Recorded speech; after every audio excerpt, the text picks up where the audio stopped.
What's going on, everyone? Welcome to the Tell Me More podcast, presented by Major League Success. I have the third Ryan, and we'll talk about that here in a little bit. But I have Ryan Myers with us. He's with the Myers team, CBUS at Fathom Realty, and I'm excited to have you on. It's actually been a little while since we connected. I was just thinking, since we were kind of just talking and stuff, and it's been a little while, but we've really built our friendship through the app called Clubhouse. Yep. We were social media friends and everything before that, but about 2 years ago, was it 2 years ago when you started coming in? I'm a little over April of 21. Okay. Yep. Yeah. So, you and I have really built, a relationship over the last couple of years and through that app and really just helping, our fellow real estate community just continue to get, better at this game. Right. And I'm excited to come on because honestly, we never really sat down. I know a little bit of your journey and your story and, a little bit about you, but I don't really know the whole thing.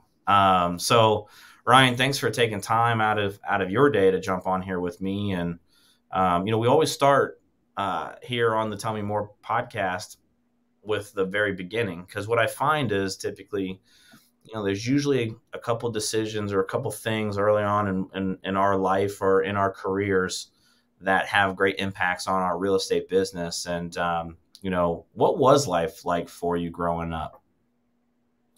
So I wasn't a great college student, and I didn't want to go for some typical degree. And I got married young.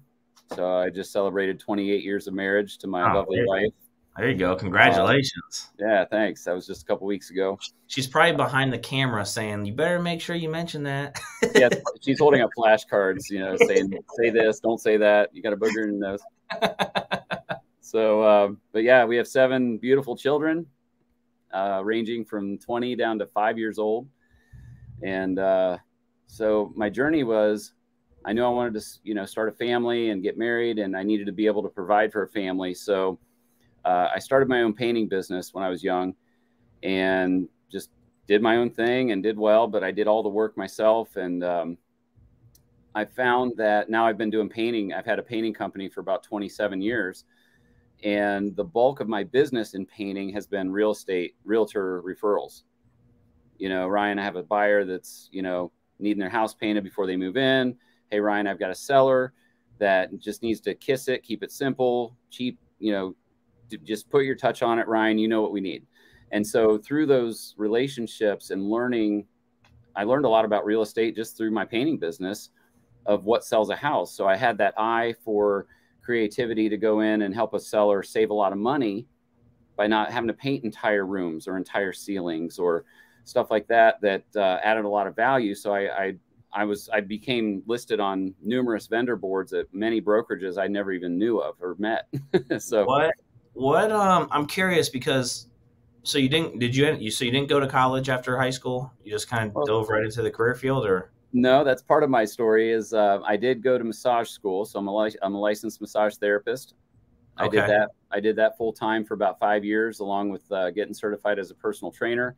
So I wear a lot of hats. I've got a lot of different interests and skills. And I quit massage, got back into painting in 2005. And then I started hiring a crew and haven't really touched a brush or a tool for a long time and just run a good small business.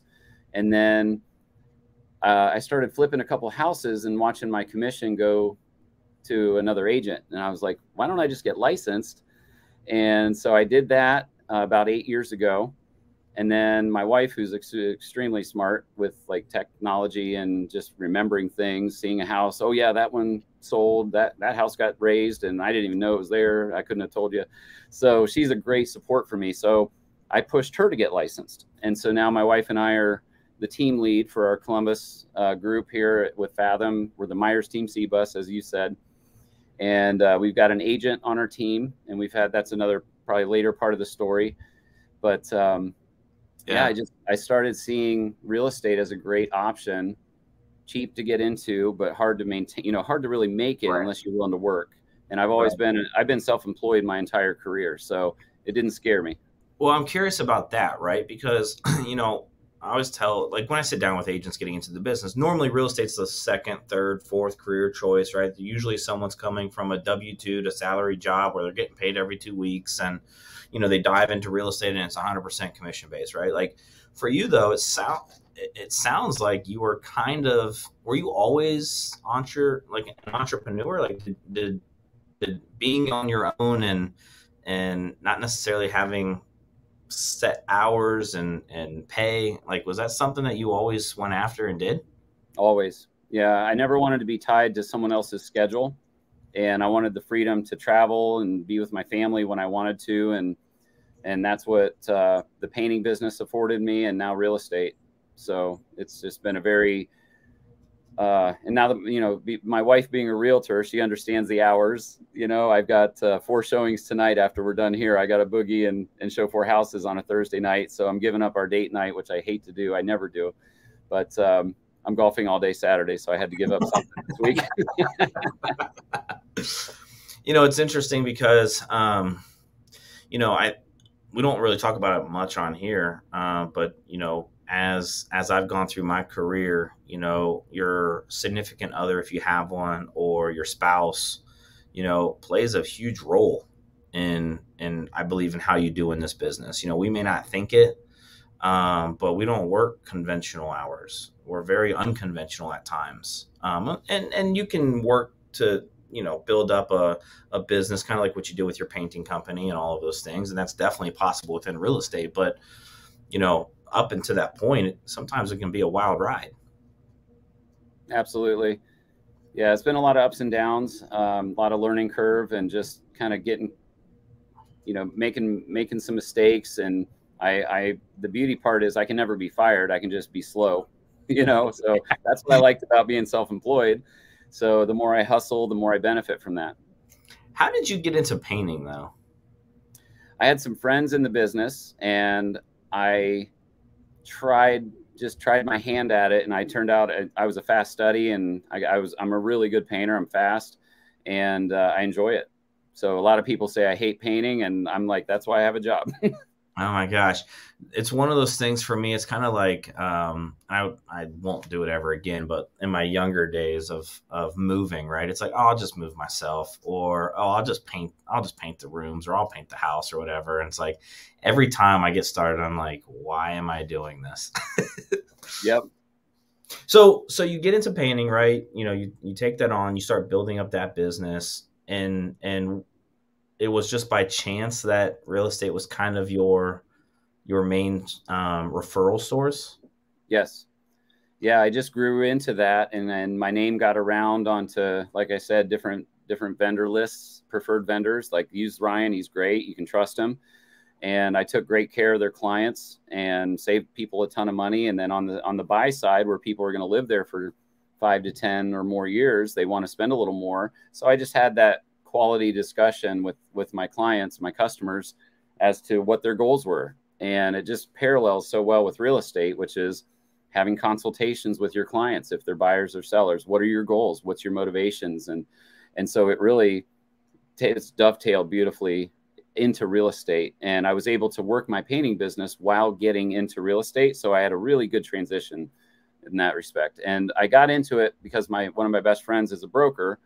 And so I just kind of joined and parked my license with him and did a couple deals here and there for the first probably 3 years of my time being licensed. And then I hit the go button about 4 years ago. And it's just been a wild ride. And I can let my painting business dwindle if I need to, if it gets slow, or if I lose a guy, if I lose a helper or whatnot, it's okay. So it's been good. What year did you get into flipping a couple homes? So that was like 2012. Okay. So about 11 years ago, I came out to Centerburg, where I currently live. We moved here from Dublin, and wanted to get out of the city, just get out a little ways. And we bought a little fixer-upper, and I lived in it for a couple years and sold it and made a lot of money on it, which afforded me the ability to buy a piece of land. And then I subsequently built my own house myself. I GC'd the whole thing. It was an awesome experience. Oh, wow. And then I sold that. Well, my best friend broker, he's also a builder. So he helped me hold my hand and say, all right, now you would need to order this and schedule that. And here's my site guy. Here's dig your basement and can put your driveway in. And I had the Amish frame me up, and it was a beautiful experience. It was a lot of fun. So through all of that process of you really kind of seeing, where the money's going, is where you kind of decided, oh, I could do that. Absolutely. Yeah. And it was really just it was a gradual entry into it, where it was low pressure, and I could just kind of sit and watch and see what kind of real estate I wanted to do. Now, because you don't really have the traditional, I say traditional, right? You are an entrepreneur. You're kind of in the real estate space, but not really in the real estate space. When you decide to kind of make these moves throughout your life and with your career, did you have any doubters? Did you have a lot of supporters? Where did people fall in your corner when it came to one, especially being young, starting and painting your own business, right? I'm sure that's not a popular thing to do, right? And get some pushback. And then, oh, by the way, we're going to start, building our own house, right? And doing that, and then, selling that. And then, oh, now I'm going to go get my license while running this other business. A lot of people have a hard time running just a real estate business, let alone a whole nother business on top of their real estate business. But where did your people fall? Supporters, doubters? I think I was consistent enough as a youngster that I've always been a risk taker. So people would just kind of support me more than not. So I would say my family and friends were all supporters most of the way. And I had a couple doubters when I quit massage and got back into painting when it was wintertime. And that's typically a slowdown period for painting. But that's just a cool God story. I could share another time, but it was just I had a lot of people scratching their heads like, Ryan, what are you doing, buddy? I said, I'm just going on faith. I just feel like I'm supposed to do this. Same thing I mentioned about the house I built. We only lived in it 1 year and 3 months. And my wife was a little begrudging, she came along kicking and screaming, but ultimately it ended up where we are now. And we love where we are now and wouldn't have been there had we hung on to something else. So I'm just I hold everything loosely as far as my expectations for how things should go. I never say never or always. I just like keep options open, and I'm willing to take risks. I want to ask you about that, holding things loosely, because I think that is so hard to do in our business, especially as a small business owner, the anxiety, right? That just comes with the beast of being a small business owner. And, I hate saying it this way, but you're only as good as your last client, right? That you've helped, so to speak. Is that just years from experience of being a small business owner that you just, things will always work out? Or, how did you get to that point? That's a great question. I think I've just, having a lot of kids will definitely temper you. I've got pretty tough skin, so I don't get offended easily. I'm very eager to help people. And I think good money follows good work ethic and just doing right by people and being a servant. So, when I've made mistakes in business and I lose money, I can afford it because it's the exception, not the rule. So I've just always lived by that rule of just doing right by people, and good money follows that. I don't chase money. I chase being a servant and doing a good job for people. Sometimes to my own demise in some ways, but it always works out. Yeah. I just think it's so hard. The one thing I tell people about our industry is if you truly believe that you have the work ethic, everything else will be okay, right? Like, you'll be fine. You'll do just fine. You just got to put in the work. And I know that's not, that's cliche, right? But it truly is if you show up and you're consistent, the rest will take care of itself. It may not be on the time frame that you want it to be on, right? And I don't care, how big the business gets. There's always moments, seasons within the year or whatnot where things just are not going the way that they're supposed to go, right? And you just have to trust the process. And, as long as you're showing up and you're consistent, you're putting in the work, it'll eventually come back around. And I want to touch base with you on, you go and you get your license, and you said it kind of just parked for a couple of years. and you only really did a handful of deals. Like, what was that? Was did you know that becoming a real estate agent, or the desire to be a real estate agent full time? And I know you still do the painting stuff, so I don't want to say full time like you gave up on that, but like it really truly being a career choice. Did you know that was going to be the plan when you first got licensed, and just needed to be a transition period? Yeah, yeah. It was just so. I think I was so relaxed about it. I think it was building anticipation to make the, I would say, I put it like this several times, is that I'm a painter that dabbles in real estate. I was that for a long time. And then I was just always had this saying in my head: I want to be a realtor that dabbles in painting. I want real estate to be my main thing. I like having multiple streams of income. So if something changes, like it has numerous times, I've changed brokerages several times and changed CRMs and been parts of teams that didn't go so well, and I had to rebuild. So there was just these lulls in my business in real estate. So I just ramp up my painting and go do some more painting work, and it was fine. So just always, I like being in control of my ability to create wealth. God gives me the ability to create wealth, but like me being driven, I like that aspect of it, where I'm not dependent on someone else for my income. I can go out and make it, and that's what my painting and real estate has both done very well for me. You said something there that I talk to a lot of agents about, especially because, like I said earlier, and those that are watching in that maybe are trying to get into the business or are currently transitioning into the business from another career. You said, you wanted to go from being a painter that happens to dabble into real estate to a real estate agent that happens to dabble into painting. And I find that those that transition into our business, going from a part-time agent out of another career or workforce into real estate, is that identity. And how did you get your clients? Because you did painting for so long, really, before you became licensed as an agent. But how did you get your clients to see the identity switch that you were the trusted advisor when it came to helping them buy, sell, or invest in real estate versus, oh, this is more of a side gig for Ryan?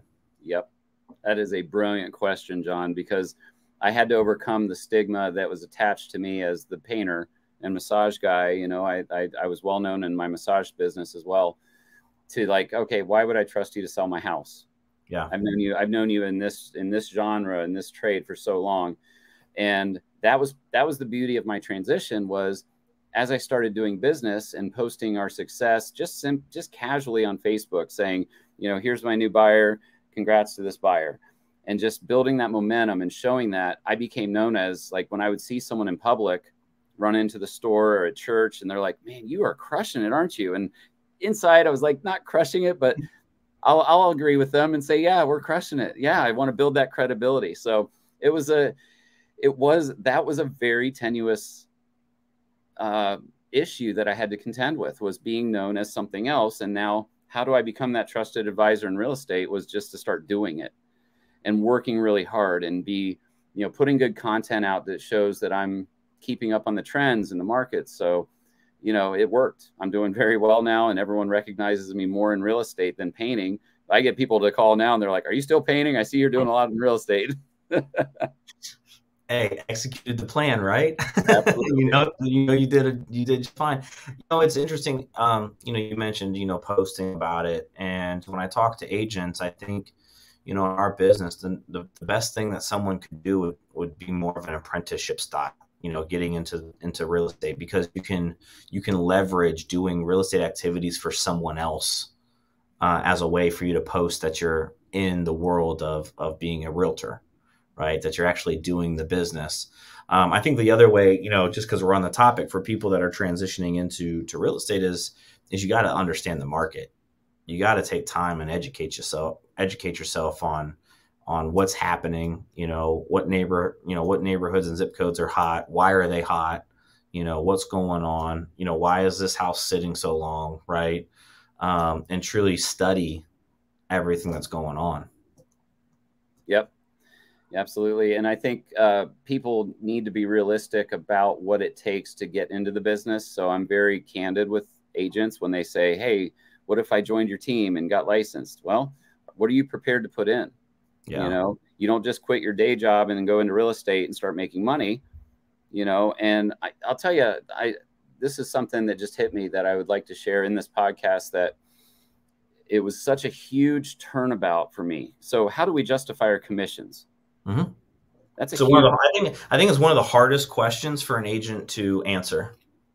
I've got a good one, because it's like something that was it was born out of this revelation to me. It was born out of serving a client for about 100 hours worth of time that they decided not to buy. They got buyer fatigue, and they weren't getting any of the offers, and I was trying to push them and coach them and say this is the market, and they just never got a house. So I have 100 hours in them and nothing to show for that time.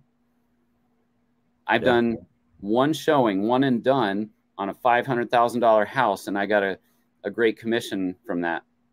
Yeah. So I find it's the law of averages in our business, and to get to the closing table is the miracle. It's the prize, and we work really hard on both sides of the transaction. Once you get into contract, if it falls out at the 11th hour, you don't get paid. And so trying to convey that to people, like, you know, we're internet lead heavy, which I'm sure we'll probably talk about that in a little bit, but you get people that just want to see a house. They don't care about me. They just like, you're my ticket to get in to see this house. That's my job. That's my time. That's what if you don't use me, and we close on this, but we have to be tactful. We can't use guilt and shame them and try to make it seem like you're stealing my time, but they really are. So how do you tactfully navigate that with a client, especially new, like an internet lead that you're trying to build rapport with, and convey that my value is in, yeah, I might make a ton of money off you if you pick the first house and we close, that's great. But what if you don't? What if I work for you for 100 hours and I have nothing to show for it? Yeah. So that was my justification, because before I became a realtor, I had the misconception of realtors are way overpaid and they just show houses. They walk in and turn a key and say, here you go. And then they sit back in their fancy car and, you know, go to the next house. And it's not that.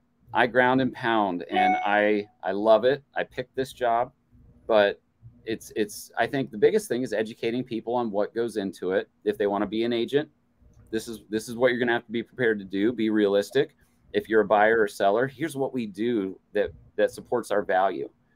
And once people understand that, then I think that kind of bridges the gap between the misconception of value.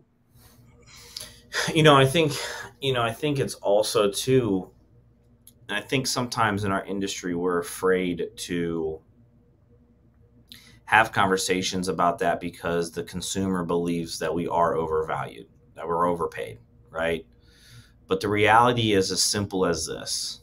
They come to us because they need to solve a problem, and we are the one to get them the result.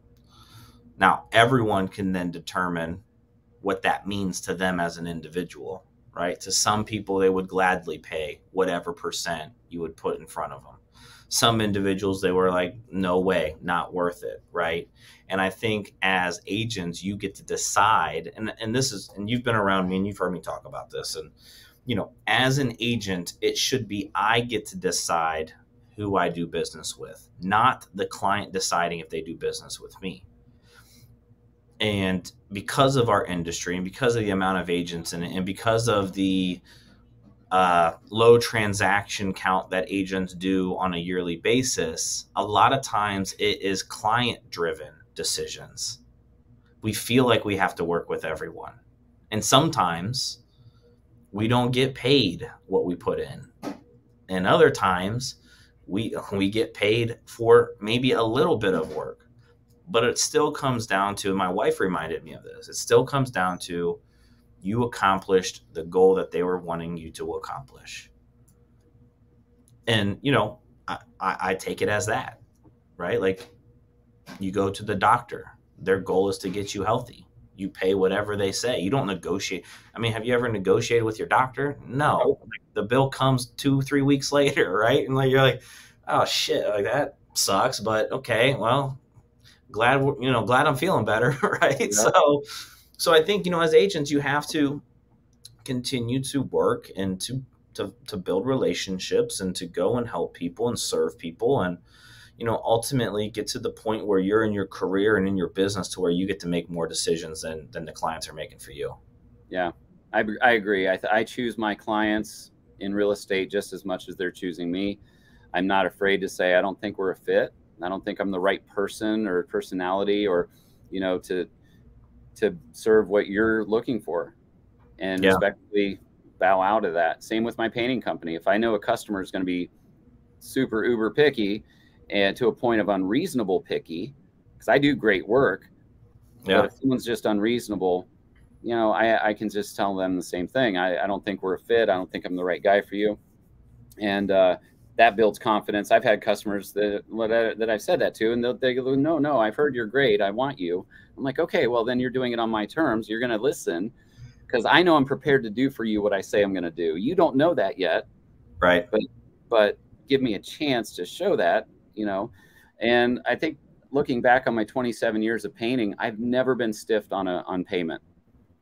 And I think, I'm kind of proud of that I've not made a ton of money on every job, but I've done well enough that I've never been stiffed. I've never been held up or slow paid.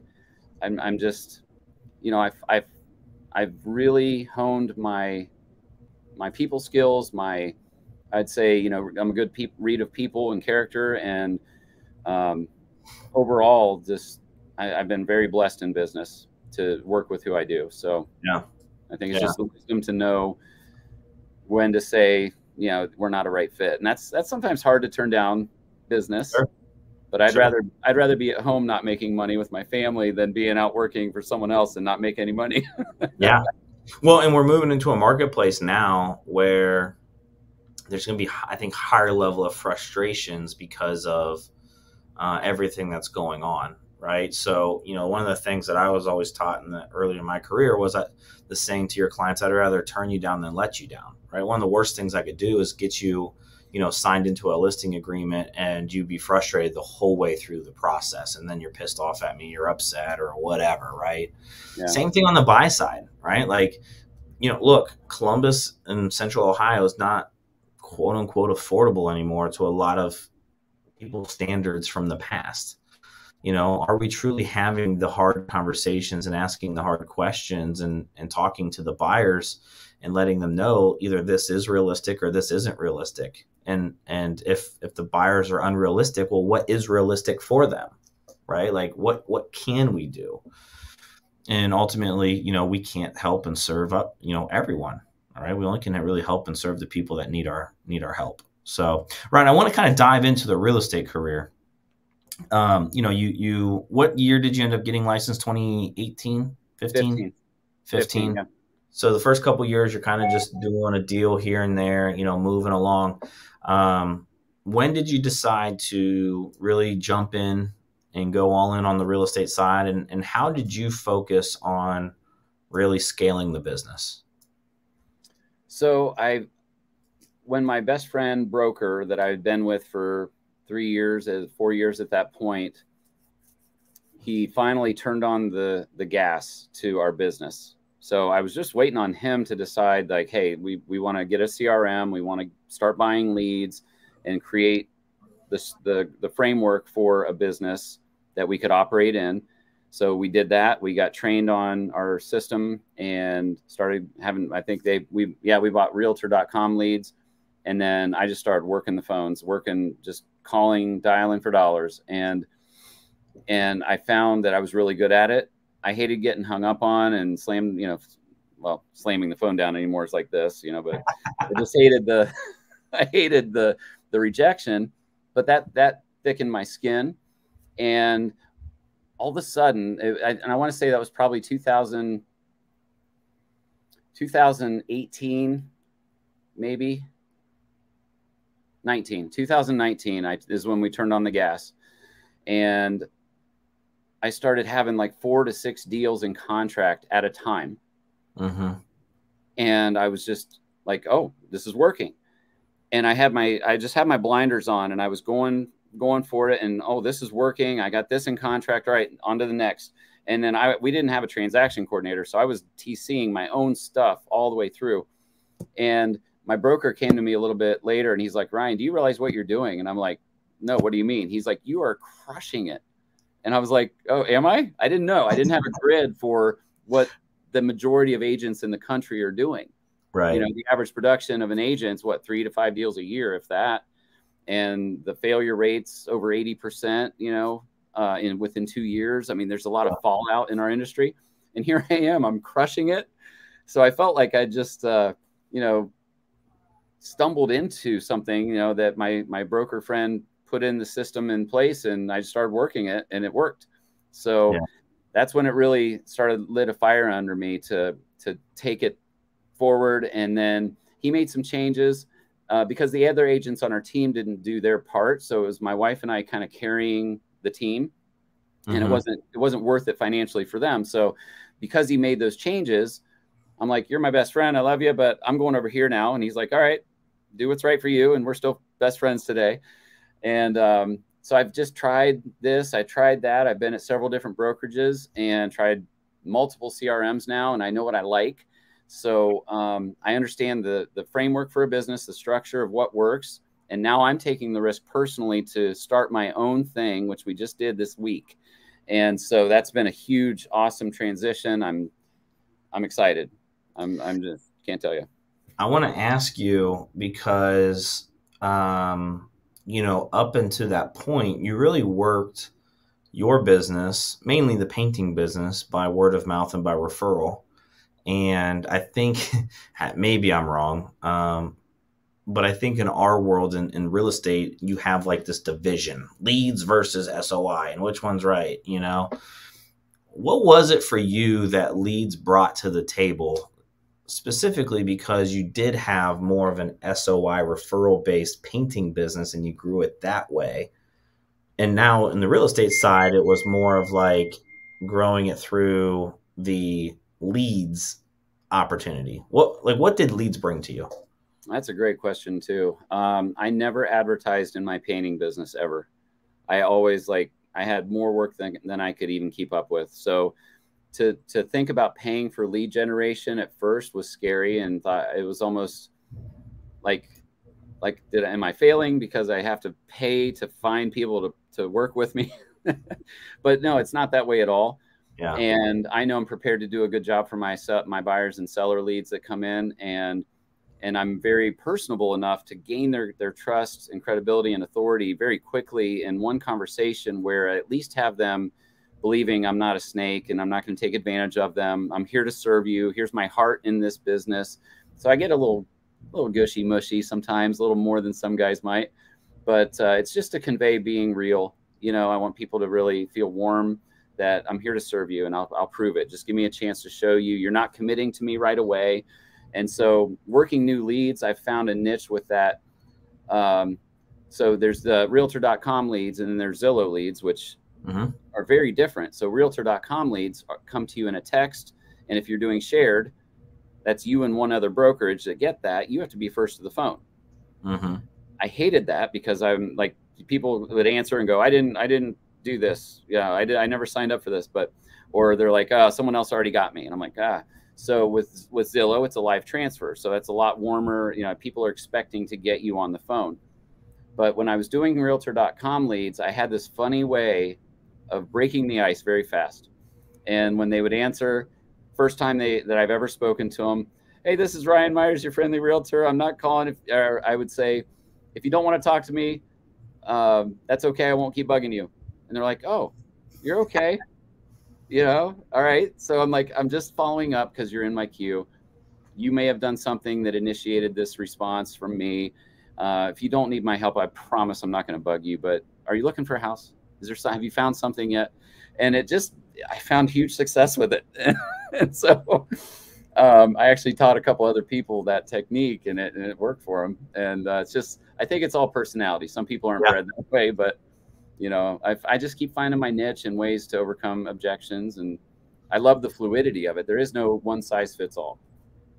Yeah. You know, I think with the leads, it's just a constant opportunity that gets put in front of you, right? I mean, like, I got a call yesterday. The lady called me out of the blue. It was I think it was like a Memphis phone number, right? Area code. Don't answer the first time. She calls me back 20 minutes later, finally answer. And it was a referral from one of my past clients, right? And I think a lot of times people think like leads are like, oh, it's cold calling, or I don't know this lady that just called me. Like technically she's a cold lead.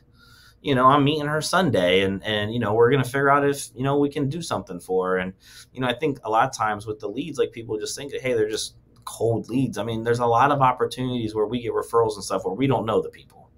If we only worked with people that we knew, then a lot of people would be broke. So, Right.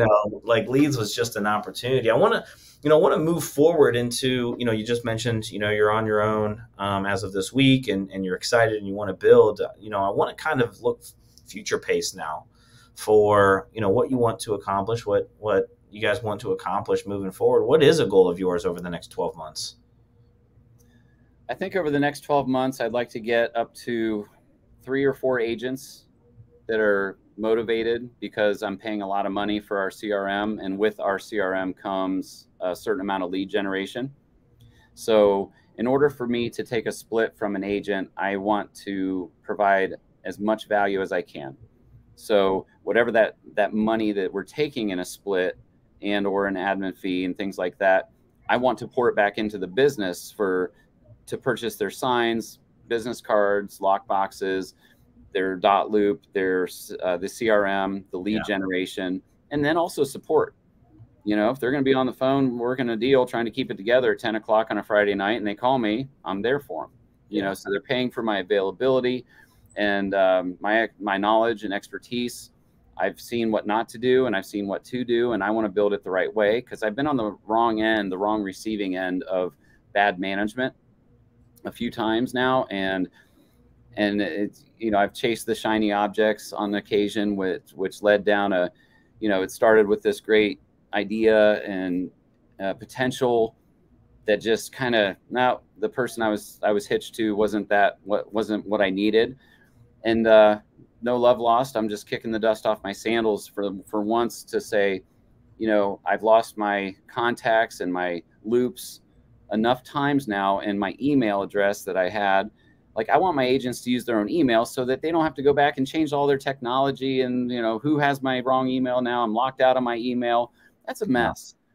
And so I've experienced the pain of that kind of transition that's so messy. So I want to start my business right. I want to build it slow with the right people. I want to vet them and say, hey, if you're going to come in here and be a part of our team and take some of these leads and take advantage of everything we're doing, what are you prepared to give? What are you prepared to do? And just manage their expectations. And but I think just build right, build slow enough, build right, and it's going to work out. Always does, right? Yep. Ryan, what's something that you guys are looking to accomplish over the next 5 years? Whew. If what I'm doing is scalable, and I think it is, I would like to be able to be located anywhere and still have my team functioning without me. That's what I'd like to see in 5 years. I could be a snowbird if I want. My wife would love to be in Florida for 3 or 4 months out of the year. I want that flexibility to vacation with my family when I want to and not be so tied to this. But as long as I have to be, I will be. I'm happy to do it. I just feel like in 5 years, if I become known as a trusted manager, leader, team lead, that I'm going to bring the right people around me, and that's going to afford me the freedom to do what I want. I think a lot of agents really, that's their goal, right? Is to be able to step out of the business and not always be on. And what I tell people is, there's a lot of agents and even big teams, right? And big individual agents where it's still a job. It's, we're on the clock when our clients need us to be on the clock. What do you think that you need to do or put in place in order to be able to step out of the business? Because I know a lot of people are wanting to accomplish just that. I tend to have a hard time letting go completely and trusting people to do what I feel like I need to be involved in. So I think for me, it's going to be learning how to trust others and position people in my company to handle those things that I have a hard time letting go of. So that's going to take some trust and building relationships. I want a great transaction coordinator, maybe a VA, and people that just are systematized, that they're, you know, we have systems in place, trainings, you know, videos that people can just go in and go, oh yeah, I forgot how to enter this into Dotloop, or I forgot how to work this part of our CRM. Oh yeah, this is where I go. So by systematizing and teaching people how to find the answers and the information, education is always key. You know, same with our buyers. You know, what's it take to buy a house in this market?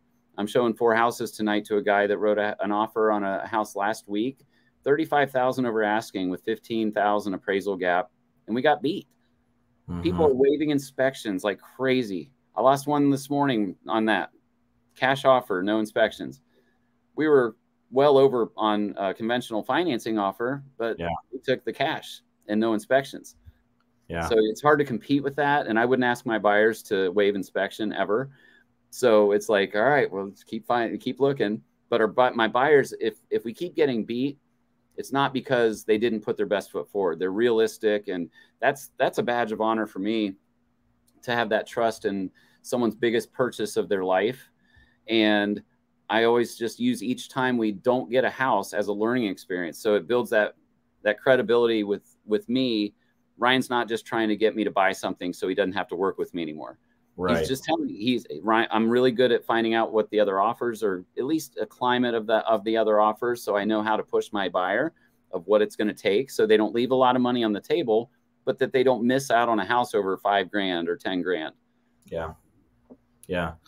You know, I think as you grow and continue to move towards that goal of right, being able to step out and the business still run, it's the who's, right? It's who do you need? You know, you're working on the systems now. And then the other missing piece is the who's, you know, who can run it while you're gone. Ryan, what's a legacy goal of yours? What's something that you're looking to hit when you're no longer here?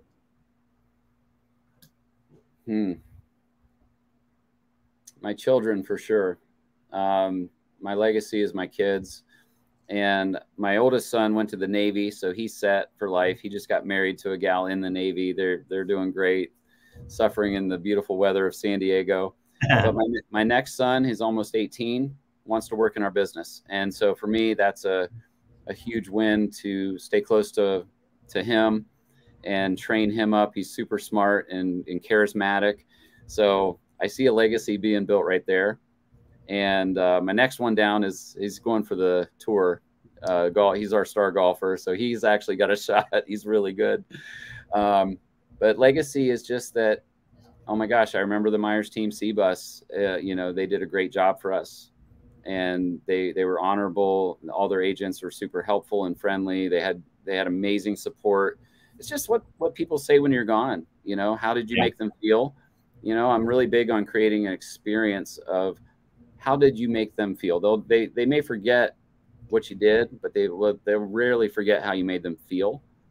So if you make them feel so valuable, so cared for, and just that you handle them so well through the whole process, that's the legacy for me, is how people remember you. Yeah. Last question for you, and I really thank you for your time today, jumping on here and sharing your journey into the business and what you're looking to accomplish. But if you could give our audience one piece of advice that, you know, maybe you wish you had when you first got into the business, or one that you just share all the time with people that ask, what would that be? I think first of all, I learned early on is don't be a silent agent. Let people know what you do. Because I had it happen many times where I would be talking to someone and mention that I'm a realtor, and they'll be like, "Oh, I wish I'd have known. I love you. I thought you were just a painter," right? That was my dichotomy of, you know, transitioning. I wish I would have known. I would have used you, and because I love you, I trust you, and so don't be a silent agent. And then surround yourself with good people. You know, if you're a new agent trying to get into the business, surround yourself with people that are doing it right and are doing it the way you could see yourself doing it. Don't just pick something arbitrarily. Do your research on people. Make sure that they're of good character, and you know, that they're willing to train, take you under their wing, and hold you accountable, because you can make it anywhere if you just know what to do. But if you don't know what to do, get somewhere where they'll teach you and take care of you and help you succeed. And that builds momentum, and then you can become that for someone else, which is exactly what I've done in my journey as a realtor. I love it, Ryan. Thanks so much for your time. Thanks so much for coming on here and sharing your story and your journey.